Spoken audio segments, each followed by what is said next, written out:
Isang mapagpalang umaga sa ating lahat, mga kasangga ko kay Kristo, mula sa The Solid Rock Morning Devotion. Isang kagalakan na muli tayo ay makapagbulay-bulay sa salita ng Panginoon sa umagang ito. Mga ilang minutong pagninilay na naway maging simula ng ating araw na may kagalakan, kapayapaan at panibagong lakas mula sa ating Panginoong Hesukristo. Ayan. Sa bawat pagmulat natin ng ating mga mata sa bagong araw, isang paalala ang hatid ng Diyos na kahit anuman ang dumating na unos, siya ay ating matatag na sandigan. Sa mundo na puno ng pagbabago, kaguluhan, at kawalang katiyakan, napakahalagang malaman kung saan tayo nakatayo. Ang The Solid Rock Morning Devotion, ito yung paalala na ang ating pananampalataya ay dapat nakatayo sa matibay na pundasyon. At iyon ay walang iba kundi si Hesukristo. Tulad ng sinabi na sa Mateo, ang bawat nakikinig sa aking mga salita at nagsasagawa nito ay tulad ng isang taong matalino na nagtayo ng bahay sa ibabaw ng bato. Bumuhos man ang ulan, bumaha man, at humangin ng malakas, hindi ito gumuho. Ang The Solid Rock ay sumisimbolo sa katatagan, sa tiwala at sa katiyakan ng pag-ibig ng Diyos. Kapag ang ating buhay ay tinayo sa Kanya, hindi tayo madaling matinag ng mga problema, ng mga tukso o takot. Maaring yumanig ang ating paligid, ngunit nanatiling matatag ang ating pananampalataya sapagkat ang ating pundasyon ay si Kristo. Kaya sa ating morning devotion ngayong umaga, mga kasangga, anyayahan natin ang presensya ng Diyos sa ating mga puso. Tayo ay magpasalamat sa Kanya na siya ang ating matibay na bato, ang ating kanlungan, lakas at pag-asa sa bawat araw ng ating buhay. Ang ating pong pagninilayan ngayong umaga ay matatagpuan sa libro ni Unang Timoteo, Kabanata 2, talatang 9. No? Ito po ang sinasabi. Gayon din naman, ang mga babae ay dapat magdamit ng may kahinhinan, may kabanalan at may pag-iingat, hindi sa magagarbong ginto, perlas o mamahaling damit, kundi sa mabubuting gawa, gaya ng nararapat sa babaeng nagpapahayag ng pananampalataya sa Diyos.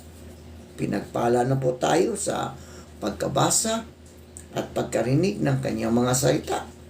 Tayo po ay manalangin. Ama naming Diyos na makapangyarihan sa lahat, kami po ay lumalapit at nagpapakumbaba sa iyong harapan na humingi ng kapatawaran sa aming mga nagawang kasalanan. Patawarin niyo po kami, O Diyos, at bigyan niyo po kami ng karunungan upang makasunod sa iyong kalooban at gabayan niyo po kami sa lahat ng aming mga ginagawa. Aming itataas ang aming mga kapatid na nangangailangan ng kagalingan dahil sa mga karamdaman. Pagalingin niyo po sila, O Diyos, at bigyan mo sila ng lakas. Panginoong Hesus, lumalapit po kami sa iyo ngayong umaga upang idulog ang kagalingan ng may mga karamdaman, may mga sakit. Haplusin niyo po sila at pagkalooban ng panibagong lakas upang sila ay muling makapaglingkod sa inyo. Patawarin niyo po sila, O Diyos, sa kanilang mga nagawang kasalanan at pagkalooban tinang kaligayahang pangkaluluwa. Amin ding dinudulog ang aming bayan na bigyan mo kami ng tapang na ipaglaban ng tama at mamuhay ng ayon sa iyong kalooban. Sa iyo po namin ipinagkakatiwala ang aming bansa, Panginoon. Ipagkaloob mo sa amin ang kapayapaan, kaunlaran at gabay sa bawat hakbang.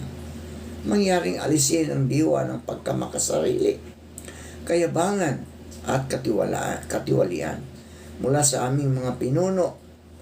Hayaan silang magkaroon ng makadiyos na budi at integridad upang akayin ang ating lipunan na magkaroon ng masaganang kaunlaran.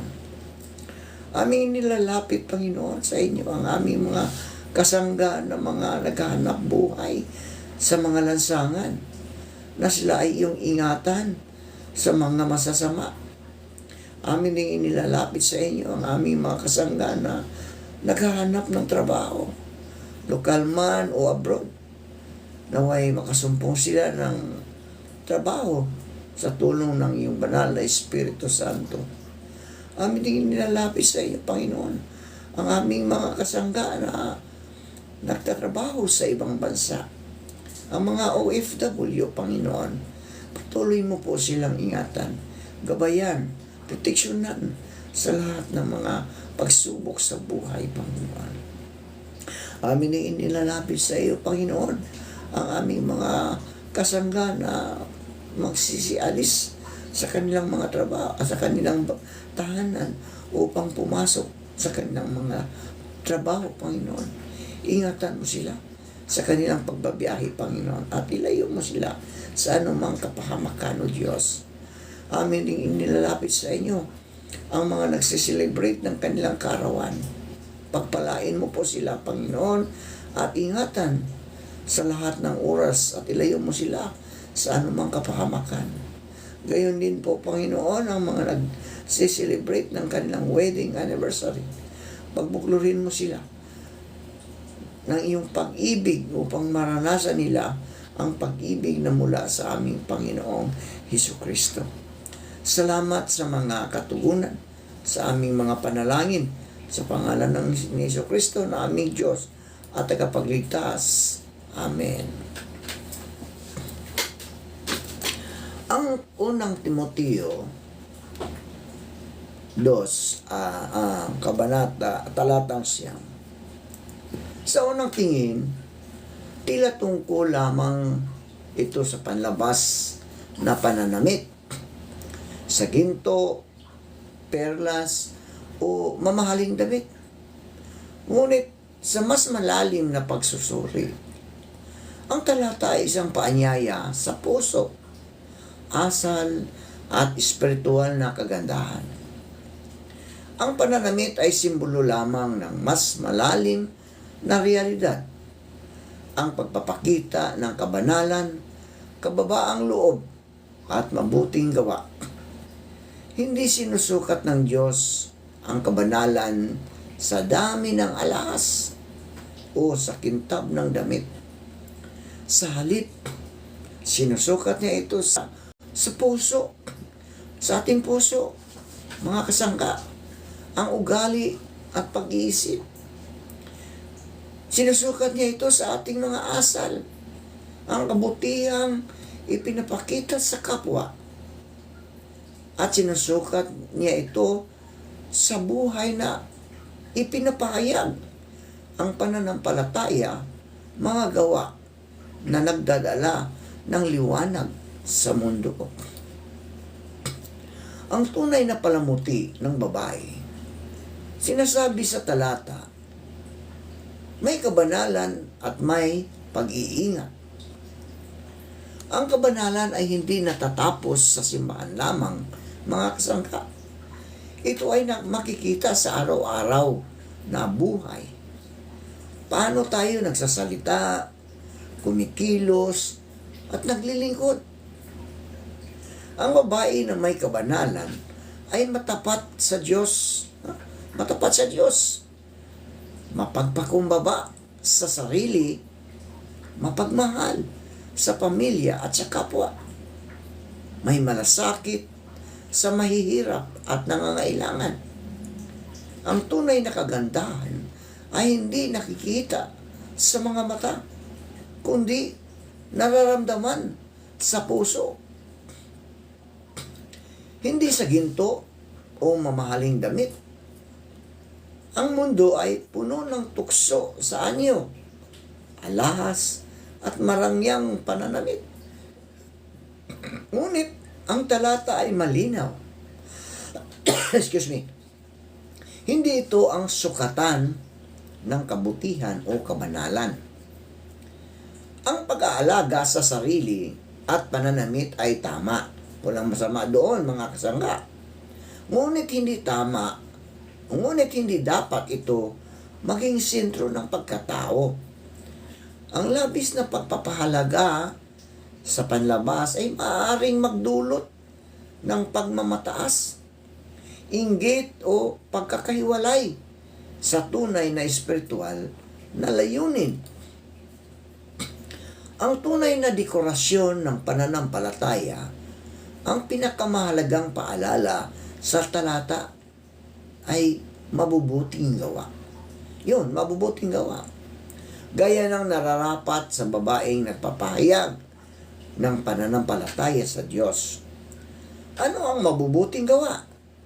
Paglilingkod sa pamilya, pag-aaruga sa iba, lalo na sa mga mahihirap, pagiging mabait at maunawain, pagpapakita ng integridad sa bawat kilos. Ito ang tunay na palamuti na hindi mananakaw ng panahon o mamahaling pera, kundi palaging makikita at pinahalagahan ng Diyos. Pag-iingat at kababaang loob, mga kasangga. Ang talata ay nagtuturo rin ng pag-iingat, isang disiplina sa sarili. Sa isang mundo na puno ng tukso, maling landas at pang-aakit, ang pagkakaroon ng pag-iingat ay panatilihing malinis ang isipan, panatilihing matatag ang loob, panatilihing nakatuon ang puso sa Diyos. Ang kababaang loob ay hindi kahinaan. Ito ay tanda ng tapang at tunay na lakas ng Espiritu, mga kasangka. Ito ngayon ang ating paglalagong, mga kasangga.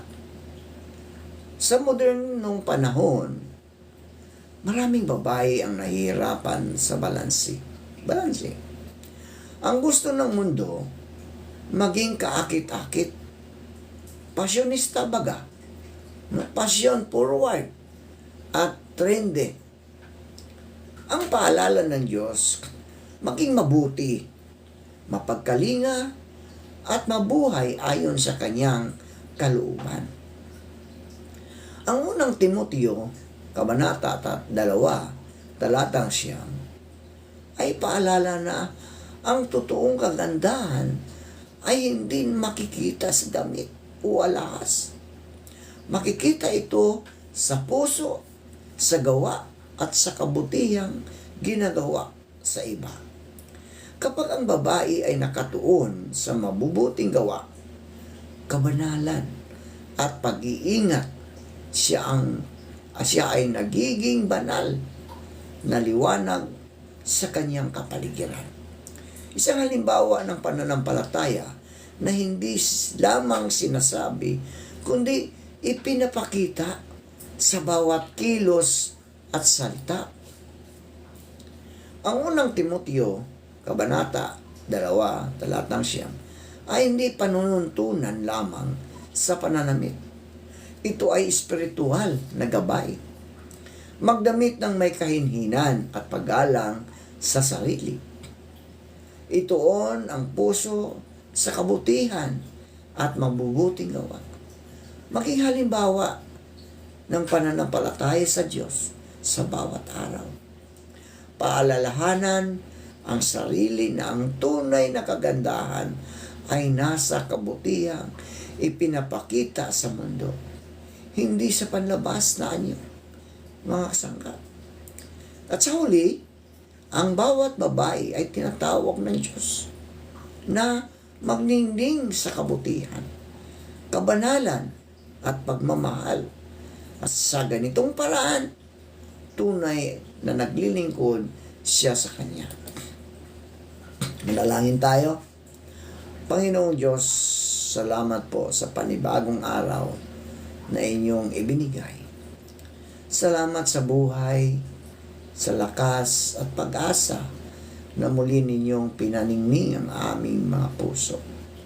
Sa araw na ito, Panginoon, naway samahan ninyo kami sa bawat hakbang.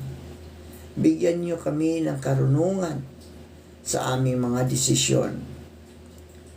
Katatagan sa gitna ng mga pagsubok at pusong mapagpakumbaba sa lahat ng aming gagawin. Linisin ninyo ang aming mga isip at damdamin. Punuin ninyo kami ng kapayapaan, pag-ibig at kagalakan. Gamitin ninyo kami ng bilang layunin at ng kabutihan at biyaya sa ibang tao. Inahabilin namin sa inyo, Panginoon, ang buong araw na ito. Naway magawa namin ang lahat ng ayon sa iyong kalooban. Pagpalain mo po, Panginoon, ang lahat ng nakikinig at isinagawa ang iyong mga salita. Bigyan mo sila ng kalakasan, bigyan mo sila ng karunungan, kagalingan, kung sa karamdaman, kung meron man, Panginoon. Lord, salamat. Salamat sa buhay na patuloy mong ipinagkaloob sa amin. Salamat sa pagtitiwala mo, Panginoon, na kami ay magningning, magliwanag sa aming kapaligiran upang ang mga kababayan namin na sa kadiliman pa ay maliliwanagan dahil sa iyo, Panginoon.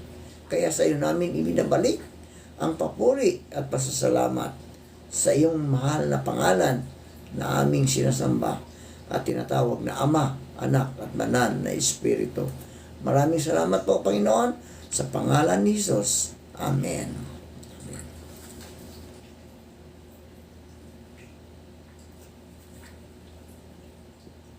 Asilo, Panginoon.